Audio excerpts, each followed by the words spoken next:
चलिए देखते हैं, सीखते हैं जरा। ये क्या है आपके सामने ना, ये जो सवाल है लिखा हुआ आपको, ये पूछा गया है 2023 और 22 के एग्जाम में, ठीक है। इसको एक्सप्लेन करना है, व्याख्या करना है। देयर इज अ हाउस, एक घर है।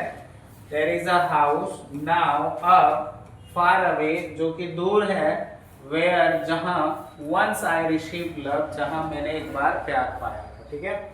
ये क्वेश्चन है क्या, इस चीज को कैसे आप डील करेंगे उसको समझिए जरा। और यहाँ से आपका 8 मार्क्स पूरा होने वाला है। इस चीज से 8 मार्क्स आप कंप्लीट कर लेंगे, ठीक है। ये क्वेश्चन नंबर 2 में जब आप सब्जेक्टिव बनाने के लिए जाओगे सेक्शन बी में, तो सेक्शन बी में आपको ये क्वेश्चन मिलेंगे ना, वो चीज को देख लीजिए जरा। क्वेश्चन को किस प्रकार से क्वेश्चन में आपको ये देखते हैं, ये क्वेश्चन है आपका सब्जेक्टिव का, जिसमें सेक्शन बी में आपका, सेक्शन बी में डिस्क्रिप्टिव में क्या लिखना होता है। पहला जो सवाल होता है आपको, right an essay on any one of the following. इतने सारे टॉपिक हैं, आपको किसी एक टॉपिक पर एसे लिखने होते हैं, ठीक है। उसके बाद जो आपका सेकंड और थर्ड क्वेश्चन होता है, question number 2 and question number 3, है ना। यहाँ पे देख लीजिए जरा, क्वेश्चन लिखा हुआ है explain any one of the following. आपको इसके लिए इस प्रकार से 4 लाइन दिए हुए हैं, ठीक है।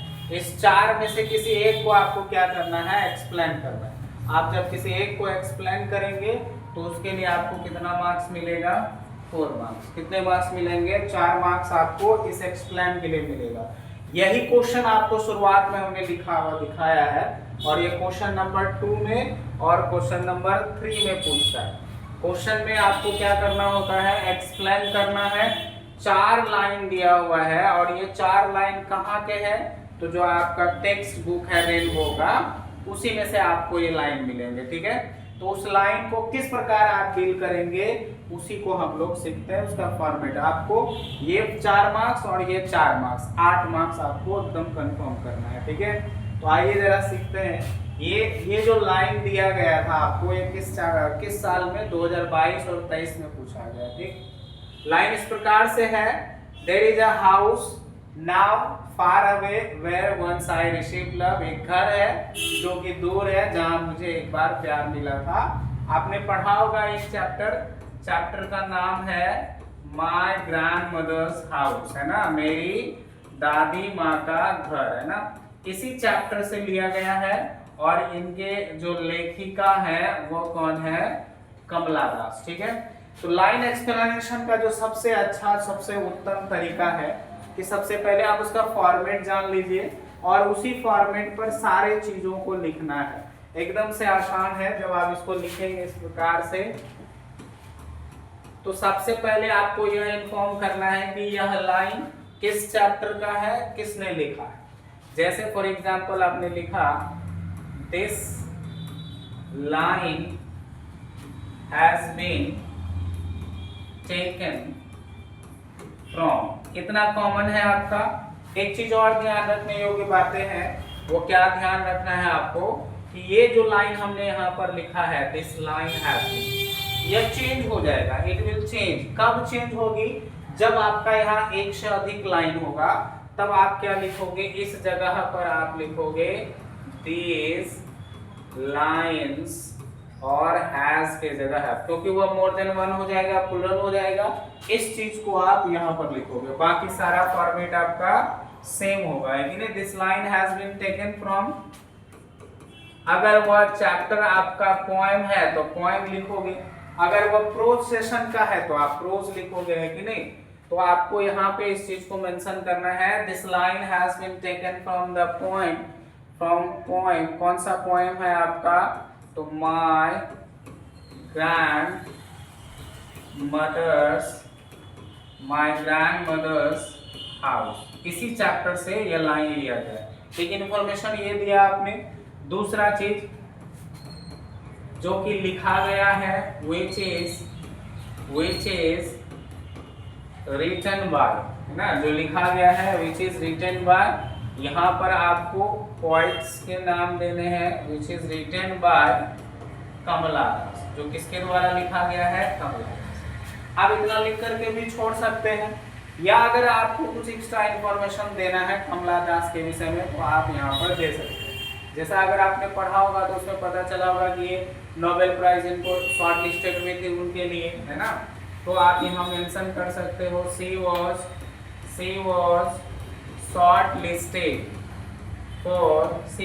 shortlisted for Nobel prize. और ये नोबेल प्राइज किस चीज के लिए मिलना था, इनको लिटरेचर के लिए ही मिलना था, ठीक है। तो ये इस प्रकार से आप इसको मेंशन कर देंगे। और भी कुछ इंफॉर्मेशन देना है, जैसे इनकी जितनी भी कविताएं हैं वो बायोग्राफिकल हुआ करती थी प्राइमरली, मुख्य रूप से, तो आप इंफॉर्मेशन यहाँ ऐड कर सकते हैं, ठीक है। उसके बाद रेस्ट आपको, ये तो आपने इंफॉर्मेशन दे दिया कि ये लाइन किस चैप्टर का है, किसने लिखा है। अब रेस्ट आपको ये लाइन एक्चुअली में कहना क्या चाह रहा है, आप पैराग्राफ चेंज करके लिखोगे इन दिस लाइन, इस लाइन में ये जो कवियत्री है द पोएट्स, है ना, कहना चाहती है कि poet wants to say that। तो ये फॉर्मेट हर जगह आपका सेम होगा। आप देखिए जरा, जो क्वेश्चन अभी आपने देखा था, है ना, उस क्वेश्चन में आपको यह ध्यान रखना है किस चैप्टर का है। जैसे फॉर एग्जांपल आप अगर इस क्वेश्चन को देखें, यहाँ पर है कि नहीं, ये जो लाइन एक्सप्लेनेशन है यहाँ पर, तो अगर ये वाला देखे, ये वाला आपका प्रोज सेशन का है और ये वाला जो है आपका क्वेश्चन नंबर 3 ये पोएट्री सेशन का है। जैसे are nothing more than agents for the cat, तो आपको पता चल रहा है कि यह the Macavity the mystery cat का है और इसको लिखा किसने है, टी.एस. इलियट ने। तो आप इस इंफॉर्मेशन को कहां पर इंक्लूड कर सकते हैं, इस जगह पर। तो इसमें चेंज वाला होने वाला क्या है, विच इज ये फ्रॉम, जहां से लिया गया है, तो इस जगह पर आपका क्या हो जाएगा, मैकेविटी द मिस्ट्री कैट। और ये जो विच इज रिटन बाय, यहाँ पर राइटर का नाम आपका चेंज होकर के क्या हो जाएगा, टी.एस. इलियट, ठीक है। तो ये फॉर्मेट बाकी सब जगह सेम रहना है। आपका लाइन चेंज होगा तो चेंज क्या करना है, राइटर के नाम और किस चैप्टर से वो लिया गया है, इतना। बाकी ये फॉर्मेट हर जगह होगा, रट जाइए। ये 4 मार्क्स, फिर प्रोज से 4 मार्क्स, 8 मार्क्स कंफर्म है, ठीक है। अब आपको बताना है कि यह कविता में ये लाइन क्या कहना चाहता है। तो ये बता रही थी कि मेरी दादी जब थी तो हम वहाँ जाते थे, हमको प्यार मिलता था, है कि नहीं, लेकिन अब दादी नहीं रही है, वैसा कुछ नहीं मिल रहा है, ठीक है।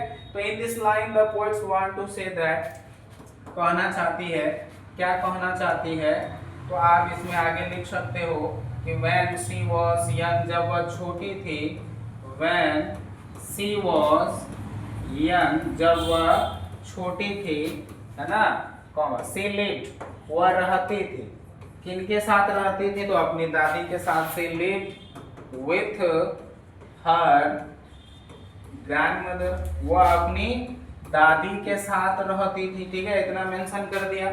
उसके बाद कह रहा है कि देयर इज अ हाउस, अब घर है, now far away where once I receive love with her grandmother, there, वहां पर, देयर शी गॉट, वहां उनको मिला, अ लॉट ऑफ लव, बहुत सारा उनको वहां पर प्यार मिला था, and care, lot of love and care. लेकिन बट, अब उनकी दादी क्या हो गई है, मर गई है, बट हर ग्रैंडमदर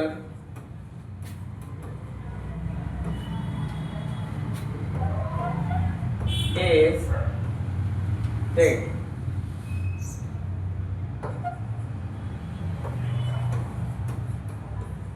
अब उनकी दादी क्या हो चुकी थी, मर चुकी थी। अब वह घर पूरी तरीके से सन्नाटा हो गया और वह दूसरी जगह, एंड नाउ शी लिव्स, कि अब वह रहती है, अनदर प्लेस, दूसरे जगह में, अनदर प्लेस विच इज, जो कि विच इज फार अवे, जो क्या है, दूर है, which is far away from her grandparents, from her grandmother's house, ठीक है, जो कि वह घर अब वो उनकी दादी के घर से क्या है, दूर है। यही चीज वह इस चीज में, इस लाइन में मेंशन करना चाहती है। तो आपको हर लाइन में इस तरीके से करना है। अगर मान लिया जाए कि ये माय ग्रैंडमदर हाउस का है तो ये हर जगह कॉमन आएगा। कोई भी लाइन रहे आपको किस वे में मेंशन करना है, ये फॉर्मेट हर जगह काम आएगा। सिर्फ जो चेंज होना है आपका वह चेंज कहाँ होगा, तो ये वाला यहाँ से दैट के बाद कि वह उस लाइन में क्या कहना चाहता है। और दूसरा चीज क्या चेंज होगा कि किसने लिखा है और किस चैप्टर से लिया गया है। बाकी ये फॉर्मेट याद रखिए। और अगर एक से अधिक लाइन होता है तो इस दिस लाइन के जगह पर आप क्या करेंगे, दीज लाइन्स, और यहाँ पर क्या हो जाएगा, हैव। बस इतना है।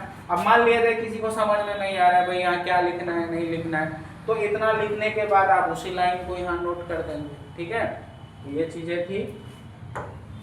और देखियो एक दूसरा लाइन है यहाँ पर, the house withdraw into silence, snakes moved among books, I was then too young to read. बस उसी चैप्टर का है आपको। अगर आपको इसका एक्सप्लेन करना है तब आपको क्या करना है, सेम वही फॉर्मेट लिखना पड़ेगा। This line has been taken from, कहाँ से लिया गया है, तो यहाँ पे माय ग्रैंडमदर हाउस हो जाएगा, विच इज रिटन बाय कमला दास हो जाएगा, और उसके बाद पैराग्राफ चेंज करके आप इसको लिख दीजिए। ठीक है, तो इस वे में आप 8 मार्क्स अपने एग्जाम में पक्का कर सकते हैं इस माध्यम से। इसको रट जाइए, लिख लीजिए, पढ़ लीजिए, कंप्लीट कर लीजिए। ठीक है, ओके।